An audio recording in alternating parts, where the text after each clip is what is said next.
Don't play with powers you don't understand. Lisa's grandmother scolds her for scratching a symbol into her textbook for good luck. Lisa apologizes for snooping through her things. She just wanted to know more about the old village town and the stories of witches and cannibals that were burned alive or chased out. She heard her mother say her grandmother had come across several books written in an unknown language with strange symbols. Her grandmother warns her to stay away from her books. You can attract great misfortune to yourself and others.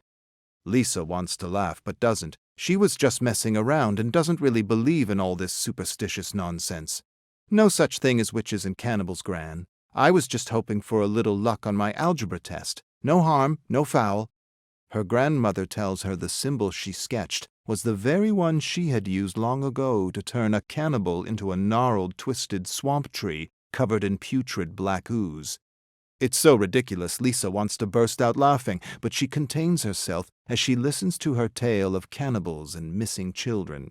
When her grandmother finishes her story, Lisa hugs her and kisses her soft, wrinkled forehead. Don't worry, Gran.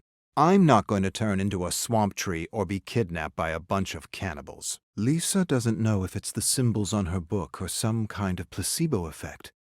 But her math scores are improving. Not as much as they should be, but still.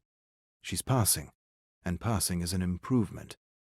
Her friend Pam says it's all malarkey. There's no such thing as lucky symbols that can raise your grade. It's all smoke and mirrors, unfounded ancient superstition. Jokingly, Pam says she wants better marks too. She grabs Lisa's textbook and copies the symbol in her school agenda several times. Lisa feels a tug in her gut, and she stares at the symbols with concern. You really shouldn't do that. She yanks her textbook back from Pam. You shouldn't mess with powers you don't understand. Pam laughs. What's the problem, Lisa? If these things can help you pass math, they can help me pass English too. No big deal. Pam begs for another symbol or charm to help her on a test she isn't ready for with a teacher she despises, a teacher she ridicules for being an overweight pill-popping bore. Lisa refuses to entertain the idea and tells her she's not allowed to look at her grandmother's secret book, let alone share its contents with strangers.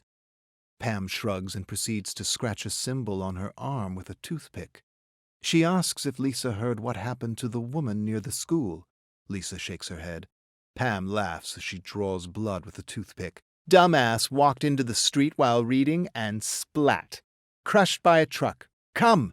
She flicks the toothpick to the ground, grabs Lisa's wrist, and leads her to a road a few blocks from the school. Lisa covers her nose and can smell the fermenting human fluids in the cracks of the pavement. Pam points out bloodstains and clumps of hair in the road and makes jokes at the dead girl's expense.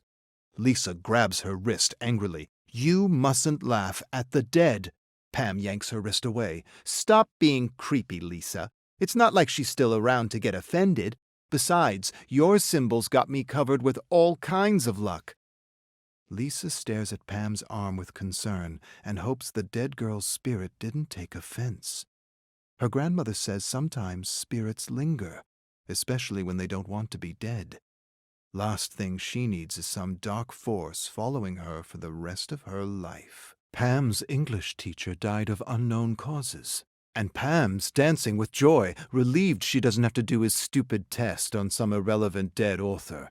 I don't care what English teachers say. James is unreadable and confusing, a pseudo-intellectual who kept everything vague because he didn't actually know what the hell he was talking about. Lisa shrugs, disagrees, but doesn't want to get into it with her friend, her annoying friend. She likes his books, the way his style allows her to live in his character's head for a little while. She finds his novel about an artist to be a fun, formless, dreamlike stew with plenty of style and substance. But what does she know? She's only 16, and her English marks are below average.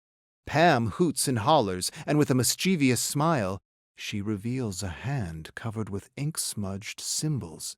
Best luck in the world. No test, no lardass, no dead authors for the rest of the year. Thanks, Lisa. Lisa stares at the symbols on her hand and wants to yell at her for being so careless with things they both don't fully understand. She closes her eyes. and hopes her English teacher wants to be dead and that he isn't lurking about. The class is at the funeral out of respect for their beloved English teacher. The pallbearers struggle and strain under the weight of the coffin. Pam leans toward Lisa and whispers how lucky she is and how unlucky the poor pallbearers are to have to lift such a heavy coffin. Imagine having to carry that lard-ass to his grave. Lisa nudges Pam and tells her to quit it.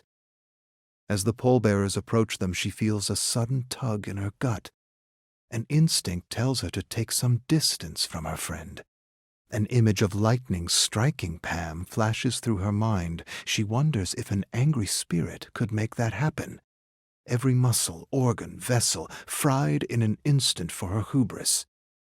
Pam snaps Lisa out of her thoughts with another tactless comment.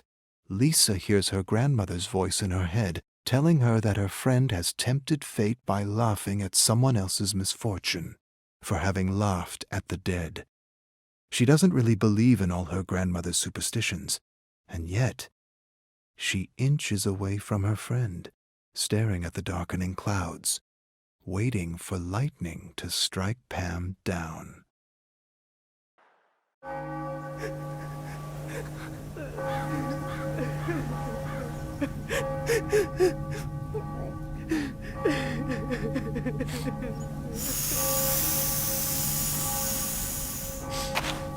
Hey.